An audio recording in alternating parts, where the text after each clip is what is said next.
alipay nga report, lalaki ang nagsuot iti uniforme ti police kas costume ti Halloween party na ikan apo iti show cause order. Apay nga minmet, pa nagbaboy mo deta, i-explain ko ito madamdama.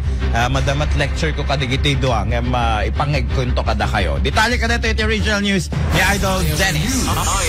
IFM News Regional. Idol Dennis. Saan nga pala ti National Police Commission iti may tagarap na pananggastos ti lalaki iti uniforme di police minusab na nga Halloween na party. Palagit nga iti social media na i-post ito lagawan ti may sa lalaki nga usar kas Halloween party iti uniforme di police.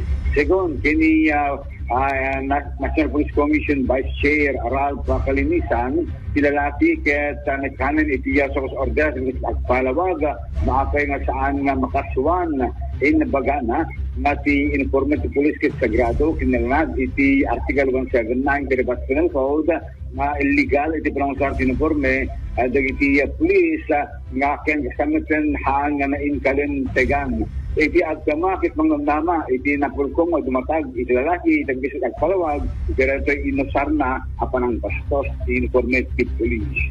Idol Dennis Salipio, Tatak, Aramen.